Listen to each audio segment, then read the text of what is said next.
नमस्कार, आपका बहुत बहुत स्वागत है। मैं हूं आपके साथ अभिषेक तिवारी। खबरों को रुख करते हैं। महिला कांग्रेस की राष्ट्रीय अध्यक्ष अलका लांबा आज एक दिवसीय उत्तराखंड दौरे पर पहुंची, जहां कांग्रेस मुख्यालय में महिला कांग्रेस की प्रदेश अध्यक्ष ज्योति रौतेला सहित तमाम कार्यकर्ताओं ने उनका जोरदार स्वागत किया। इस दौरान मीडिया को संबोधित करते हुए अलका लांबा ने कहा कि महिला कांग्रेस की राष्ट्रीय अध्यक्ष बनने के बाद उत्तराखंड का ये मेरा पहला दौरा है, जहां आज नारी न्याय सम्मेलन सहित संगठन को मजबूत करने और संगठन में बड़े बदलाव को लेकर विचार विमर्श किया जाएगा। साथ ही राहुल गांधी की भारत जोड़ो न्याय यात्रा की जो 5 बिंदु हैं, उस पर बात की जाएगी। इसके साथ ही बीजेपी सरकार में बढ़ रहे महिला अपराधों पर भी विचार विमर्श किया जाएगा। आज हमारा एक नारी न्याय सम्मेलन करने जा रही हूं मैं कांग्रेस के प्रांगण में। स्टेट एग्जीक्यूटिव मीटिंग होने जा रही है। महिला कांग्रेस के संगठन में बड़े बदलाव होने जा रहे हैं। संगठन को मजबूत करने पर चर्चा होगी। नारी न्याय सम्मेलन में राहुल गांधी जी की जो भारत जोड़ो न्याय यात्रा के 5 बिंदु हैं, उन पे चर्चा होगी। बिंदु पहला नारी न्याय है, दूसरा युवा न्याय, किसान न्याय, श्रमिक न्याय, भागीदारी न्याय। इस न्याय पर बात होगी। महिलाओं के प्रति जो अपराध है उस पर बात होगी कि डबल इंजन की सरकारें जहां जहां है, चाहे वो उत्तर प्रदेश है, हरियाणा है, आपका जो भी राज्य है हमारे, वहां पर किस तरह से महिलाओं के प्रति अपराध बढ़ा है और न्याय नहीं मिल रहा।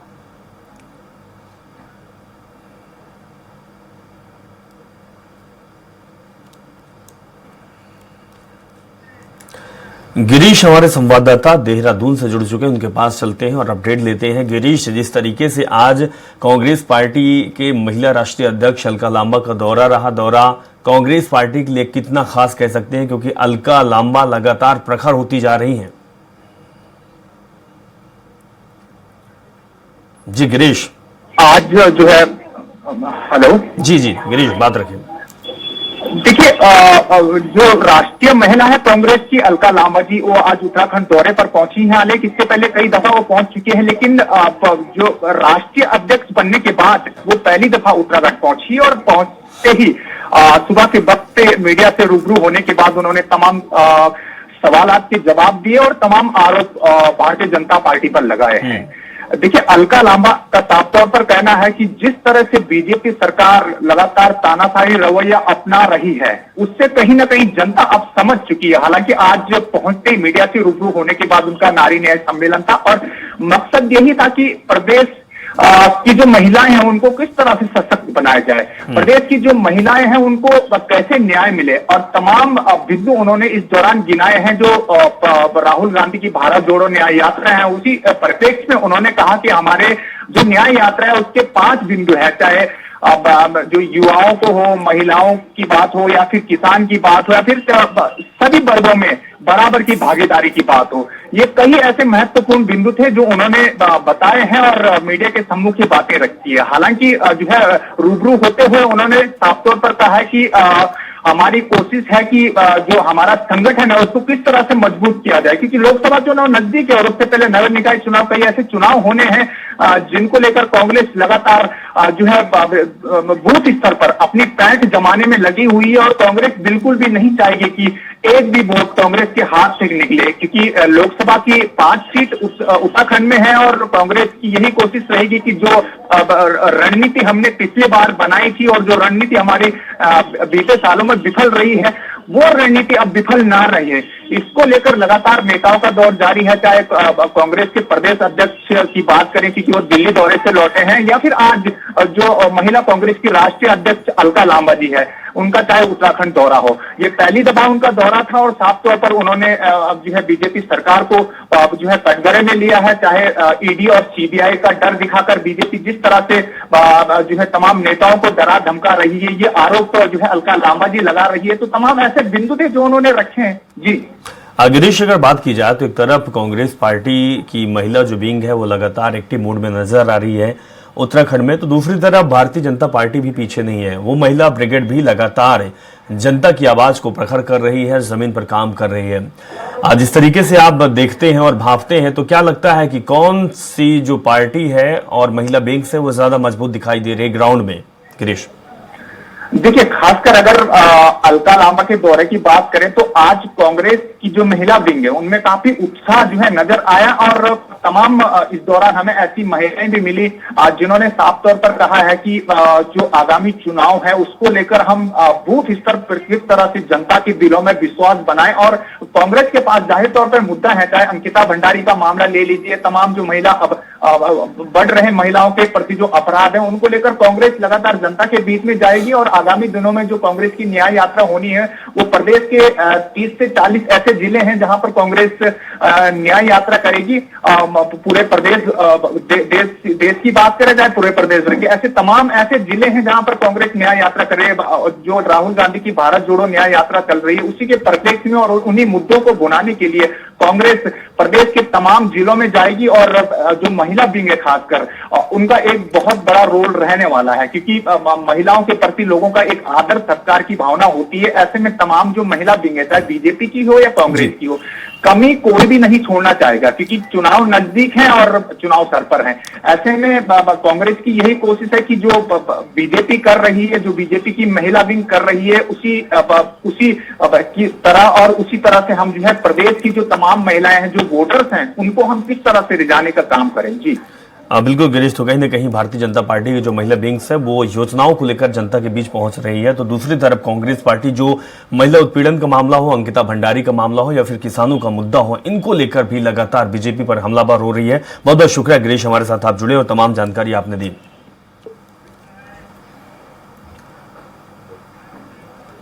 आगामी लोकसभा चुनाव को लेकर उत्तराखंड महिला कांग्रेस ने भी कमर कसना शुरू कर दिया है। ऐसे में उत्तराखंड दौरे पर आई महिला कांग्रेस की राष्ट्रीय अध्यक्ष अलका लांबा ने कहा कि जो देश के मुद्दे होंगे वे उत्तराखंड के मुद्दे भी होंगे, चाहे देश के किसान का मुद्दा हो या फिर देश के जवान का। साथ ही बेरोजगारी और महंगाई के साथ महिलाओं के खिलाफ बढ़ रहे अपराधों को लेकर भी हम जन जन तक जाएंगे।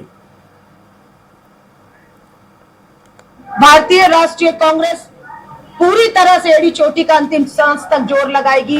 बाबा साहब अम्बेडकर द्वारा, हमारे स्वतंत्रता सेनानियों द्वारा लिखे गए संविधान को हम 1 इंच भी संघ के मुताबिक नहीं बनने देंगे। हमने संविधान में संशोधन लाए, 105 संशोधन हुए। आप अपना कपड़ा बदलते हैं हर रोज, लेकिन आप अपना शरीर नहीं बदलते हैं।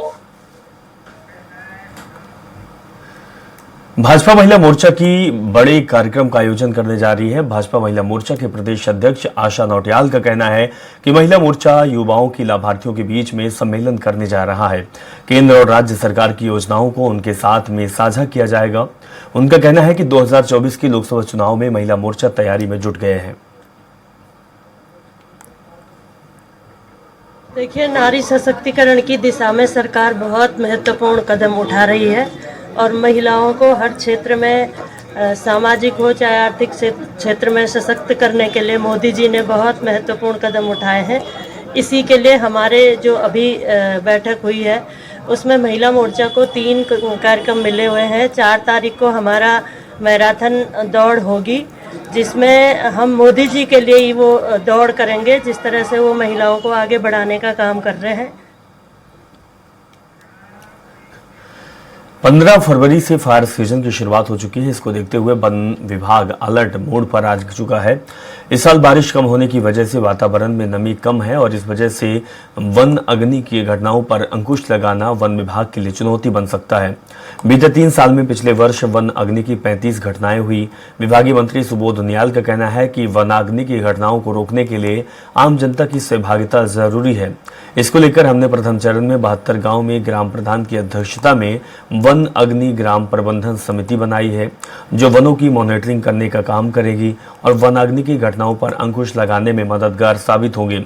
इसके साथ ही विभागीय अधिकारियों को निर्देश दिए गए हैं कि वे अपने क्षेत्र की मॉनिटरिंग करने का काम करें।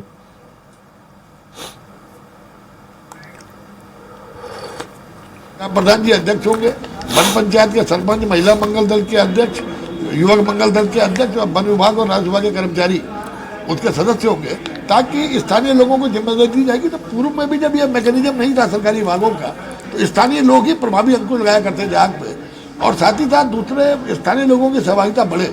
इसके वन विभाग तमाम रिफॉर्म्स कर रहा है, जिसमें कि जंगलों से आम आदमी की आय पर भी प्रभाव पड़े। हल्द्वानी के बन भूलपुरा में हुई हिंसा के बाद राष्ट्रीय अल्पसंख्यक आयोग के अध्यक्ष इकबाल सिंह लालपुरिया 2 सदस्यीय टीम के साथ हल्द्वानी पहुंचे। अपने दौरे के पहले दिन उन्होंने बन भूलपुरा के दंगा प्रभावित क्षेत्र का दौरा किया और बन भूलपुरा क्षेत्र में लोगों से मिलकर उनका हालचाल जाना। इसके बाद सर्किट हाउस काठ गोदाम पहुंचकर अधिकारियों के साथ बैठक की और इस पूरे घटनाक्रम की अधिकारियों से विस्तृत जानकारी भी ली। बैठक में कलेक्टर और एसएसपी के साथ ही बड़े अधिकारी मौजूद रहे। आज वो बन भूलपुरा के लोगों के साथ बैठक कर उनसे भी बातचीत करेंगे।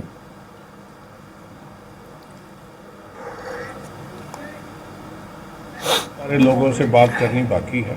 लोग माइनॉरिटीज़ के मन से डर, भय और इनइक्वालिटी की भावना खत्म हो, डिस्क्रिमिनेशन की भावना खत्म हो, इसके लिए माइनॉरिटी कमीशन काम करता है। भारत में माइनॉरिटी सबसे ज़्यादा सेफ है। ये देश है जहां 51 से लेके आज तक माइनॉरिटी पॉपुलेशन बढ़ी है। हर जगह माइनॉरिटी को मौका मिलता है। हम राष्ट्रपति भी बनते हैं, प्रधानमंत्री भी बनते हैं। ये ऐसा देश है। हरिद्वार के नगर कोतवाली क्षेत्र में बीते माह हुई मासूम की हत्या के मामले में पुलिस की बदमाशों के साथ मुठभेड़ हो गई। इस दौरान बदमाश ने पुलिस पर फायरिंग कर दी और दरोगा को गोली लग गई। इधर पुलिस की जवाबी फायरिंग में बदमाश के पैर में गोली लग गई। पुलिस ने बदमाश को गिरफ्तार कर लिया। फिलहाल बदमाश को जिला अस्पताल में भर्ती किया गया है। आपको बता दें कि बीते माह बदमाश ने मासूम के साथ कुकर्म करने के बाद उसकी हत्या कर दी थी। फिलहाल पुलिस मामले की जांच में जुटी हुई है। ने भी इस घटना को बहुत संजीदगी से लिया और उसमें लगातार हमारी पूरी टीम लगी हुई थी। इसमें एक संदिग्ध व्यक्ति जिसकी पुलिस को लगातार तलाश थी काफ़ी टाइम से और ये काफ़ी समय से फरार भी चल रहा था। आज ये सूचना हमारे थाना स्तर पर प्राप्त हुई थी कि ये व्यक्ति आज चमकादड़ टापू के आसपास कहीं दिखाई दिया है। पूरी कॉम्बिंग टीम ने जब जाके वहाँ सर्च अभियान चलाया तो इस व्यक्ति के द्वारा जब वहाँ से फायर किया गया, पुलिस टीम ने आत्मरक्षा के साथ साथ इसको अरेस्टिंग भी करी है। हरिद्वार कोतवाली क्षेत्र के चमगादड़ टापू पर विगत 8 दिसंबर को 6 साल के मासूम बच्चे की निर्मम हत्या कर दी गई थी। तो इस घटना को अंजाम देने वाले आरोपी की कल देर रात चमगादड़ टापू पर पुलिस के साथ मुठभेड़ हो गई, जिसमें पैर में गोली लगने के कारण आरोपी गंभीर रूप से घायल हो गया। इस मुठभेड़ में एक पुलिस दरोगा भी घायल हो गया। मुठभेड़ की सूचना मिलते ही मौके पर पुलिस के आला अधिकारी पहुंचे और घायल आरोपी और दरोगा को जिला अस्पताल में भर्ती कराया, जहां पर उनका इलाज किया जा रहा। घायल बदमाश प्रदीप को पुलिस करीब 2.5 महीने से 6 साल के बच्चे की हत्या के आरोप में तलाश रही थी। एसएसपी प्रेमेंद्र सिंह डोभाल का कहना है कि पुलिस ने इस आरोपी को पकड़ने का प्रयास किया तो आरोपी ने पुलिस पर फायरिंग कर भगाने की कोशिश की। जवाबी कार्रवाई में आरोपी के पैर में गोली लगी और इसमें हमारा एक जवान भी घायल हुआ, जिसका जिला अस्पताल में इलाज किया जा रहा है।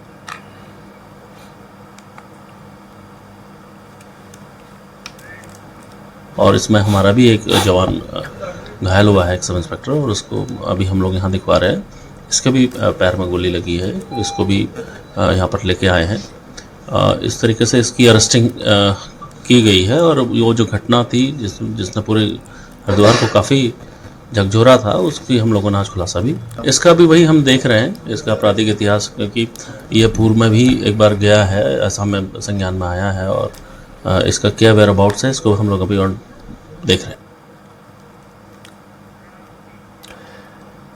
उत्तर काशी के डुंडा विकासखंड के ब्रह्मल खाल में शिक्षा विभाग और ठेकेदार की बड़ी लापरवाही सामने आई है, जहां ठेकेदार ने करोड़ रुपए की स्कूल की बिल्डिंग को तैयार कर ली, लेकिन सुरक्षा दीवार लगाना भूल गया, जिसके कारण इस भवन के अस्तित्व पर खतरा मंडरा रहा है। अध्यापकों का कहना है कि परीक्षाएं सिर पर है, ऐसे में अगर बारिश होती है तो यही डर बना रहेगा कि भवन धंस ना जाए, जिसके कारण यहाँ के छात्र हमेशा डर के साए में रह रहे हैं। अब सवाल ये उठता है कि विभाग ने जब ये भवन ठेकेदार से हैंडओवर किया तो इसकी सुरक्षा जांच क्यों नहीं की गई। कहीं न कहीं इस भवन को भ्रष्टाचार की आड़ में करोड़ों रुपए के तैयार इस भवन में बनाया गया है। लेकिन ठेकेदार ने तो पैसा नहीं खर्च किया, लेकिन फिर भी जो है नीचे का पुस्ता नहीं लगा पाया। और मुझे लगता है कि अगर ये पुस्ता नहीं लगेगी तो पीछे का सारा कमरा नीचे आ जाएगा। दूसरी बात है, शिक्षा विभाग इतना पैसा पड़ा हो उत्तरकाशी में, लेकिन कोई अधिकारी कोई सुनने के लिए राजी नहीं है। दूसरी बात, यहाँ पे कोई बाथरूम की व्यवस्था नहीं है। राजकीय उच्चतर माध्यमिक विद्यालय बालिका राजकीय इंटर कॉलेज ब्रह्मखाल और यहाँ की बड़े बिहार हो चुकी है। वहाँ पे जो आगे से भी स्लाइड हो रहा है, पीछे से जो है वो एनएच के कारण स्लाइड हो रहा है, और वो बिल्डिंग भी जो है नई बिल्ड जो कंस्ट्रक्शन हुआ बिल्कुल असुरक्षित अभी तक जो है। और जैसे कि सुनने में आ रहा है कि वो इसमें जो है प्राइमरी पाठशाला के लिए जो है जिला योजना से अभी 2 कमरों की स्वीकृति जो है मिली थी, लेकिन अभी उसका खैर धरातल पे कोई आता पता है नहीं। जब आएगा तो तभी पता चलेगा कि क्या होता है। लेकिन जो अभी वर्तमान जो स्थिति है वो बहुत जो है माध्यमिक विद्यालय में अपने बच्चों को पढ़ा रहे हैं। वो भी हर समय जब मूसलाधार बारिश जैसे हो तो स्कूल धंसने का खतरा है, और इसमें शासन जो भी चाहे वो कर सकता है। तो मेनली जब बरसात हो जाती है हम लोगों को यही डर बैठा रहता है कि कब कुछ हो जाए। आपने पीछे की भी हालत देख ली और इस नई बिल्डिंग की भी हालत देख ली है। तो हम बच्चों को पढ़ा तो रहे हैं, बैठा भी रहे हैं, पर यही होता है कि हमारे पास कोई ऑप्शन नहीं है तो हम बैठा देते हैं एक साइड को। पर बारिश में तो काफ़ी रिस्की है और काफ़ी डर हमें लगा रहता है, खासकर बच्चों की सुरक्षा। और कुछ भी घटना यहाँ पे हो सकती है, तो हम इतना ही कहना चाहेंगे कि हमारी थोड़ी हेल्प हो जाए। और बाकी आपने देख ही लिया है यहाँ पे कि किस तरीके से ये जो है बिल्डिंग किसी भी तरीके से कभी भी किसी भी अनावश्यक यहाँ पे घटना हो सकती है। बरसाती मौसम में क्या यहाँ पे क्लास संचालित होगी या नहीं होती है? सर हमारे पास तो यही बिल्डिंग है, तो हम यहीं पे संचालित कर पाएंगे क्लास, और कोई हमारे पास है नहीं अभी कुछ। चलिए वक्त छोटे से ब्रेक का फौरन ब्रेक के बाद आपका स्वागत है। खबरों का रुख करते हैं। पिथौरागढ़ जिले में आज सुबह से मौसम का मिजाज बदला हुआ है। उच्च पर्वतीय क्षेत्र में हिमपात हो रहा तो वहीं निचले हिस्से में तेज हवा के साथ बारिश और ओलावृष्टि हो रही है, जिससे क्षेत्र में काफी ठंड बढ़ गई है।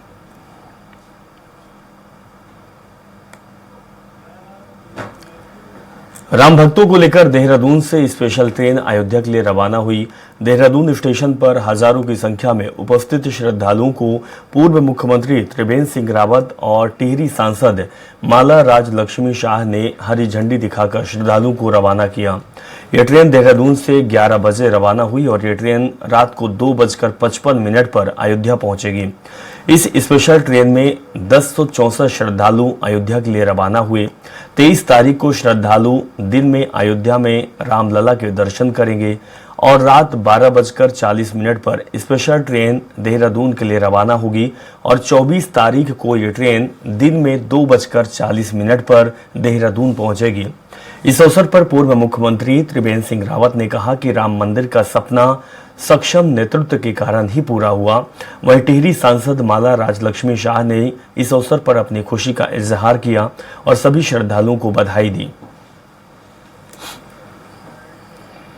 नहीं, आपने देखा कितना उत्साह है लोगों में, कितनी खुशी है कि वो रामलला के दर्शन एक भव्य मंदिर में करेंगे। रामलला के दर्शन करने का सौभाग्य आज तमाम देशवासियों को मिल रहा है, इसलिए कि समाज की शक्ति और राजनीतिक इच्छा शक्ति जिसकी नितांत कमी थी इस देश में, वो आज जब एक हुई तो आज भव्य मंदिर और माननीय प्रधानमंत्री जी ने रामलला की प्राण प्रतिष्ठा वहाँ पर 22 जनवरी को की है। मैं समझता हूँ कि हम बहुत सौभाग्य हैं और केवल इसको एक मंदिर नहीं बल्कि राम हमारे राष्ट्र के वाचक हैं, राष्ट्र के पर्यायवाची हैं और हम ये मानते हैं कि ये राष्ट्र निर्माण के लिए भव्य राम मंदिर का निर्माण ये बहुत ज़रूरी था और उसकी अभी ये शुरुआत हुई। सबसे पहले तो मैं सबको शुभकामनाएं देना चाहती हूँ क्योंकि मेरा कॉन्स्टिट्यूंसी से ये पहला ट्रेन गए हैं और सभी लोग बहुत सौभाग्यशाली है कि श्री राम जी का अयोध्या में दर्शन करने का सौभाग्य सबको मिल रहा है। मैं आदरणीय मोदी जी को धन्यवाद देना चाहती हूँ जिन्होंने इस मंदिर का आज इतने साल बाद ये बना कंप्लीट हुआ और हम सभी का सौभाग्य हो रहा है। हम राम जी का दर्शन करने के लिए हम लोग सब जाएंगे आगे और पूरा देश ने पूरा दुनिया में इस बात का चर्चा हो रहे हैं। देखिए, माननीय हमारे यशस्वी प्रधानमंत्री मोदी जी, माननीय रेल मंत्री जी और हमारे डीआरएम साहब राजकुमार जी मुरादाबाद डिवीजन के और हमारे leader Shri Sudhir Singh ji senior DC Moradabad के मार्गदर्शन में मुझे यहाँ पे भेजा गया और मैंने इस प्रोग्राम का मतलब सफलतापूर्वक संचालन कराने की चेष्टा की और ईश्वर की कृपा से, राम जी की कृपा से गाड़ी का संचालन सही समय पे संरक्षा के नियमों के तहत सुरक्षा के पूरे मापदंड पूरे करते हुए सही तरह से संचालन हो गया। इसमें हमारे पे 16 GSM 2 SLR 18 का लोड गया है और इसमें जानकारी के मुताबिक 1064 ये पैसेंजर्स के हैं हमारे। बेरोजगार युवा संगठन के कार्यकर्ताओं ने राजधानी देहरादून के परेड ग्राउंड में सैकड़ों की संख्या में निकलकर सचिवालय के लिए कूच किया। हालांकि पुलिस ने बैरिकेड लगाकर प्रदर्शन कर रहे तमाम युवाओं को रोक लिया। वहीं इस बेरोजगार संघ के अध्यक्ष बॉबी पवार ने कहा कि सरकार जिस तरह से युवाओं की अनदेखी कर रही है ये दुर्भाग्यपूर्ण है। विज्ञप्तियों के आधार पर कोई भी भर्तियां प्रदेश में नहीं हुई। ऐसे में प्रदेश के तमाम बेरोजगार युवाओं को आज सड़कों पर उतरना पड़ा। उन्होंने कहा कि हमारी मांग है कि सरकार आचार संहिता से अपने भर्ती प्रक्रिया को संपन्न कराए।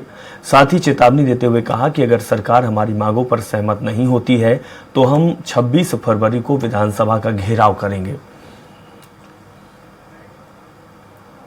युवाओं की ये पीड़ा है कि यदि आचार संहिता से पहले ये भर्ती नहीं निकालेंगे तो कहीं ना कहीं ये आगामी जो चुनाव और 27 में आने हैं तब ये भर्तियों की बात करेंगे जैसा होता आ रहा है।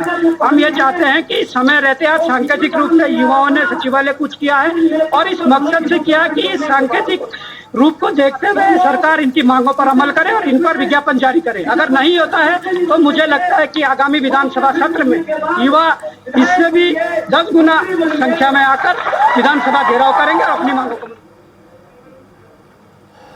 चलिए इस बुलेटिन में फिलहाल इतना ही। जुड़े रहें और देखते रहें स्वराज एक्सप्रेस।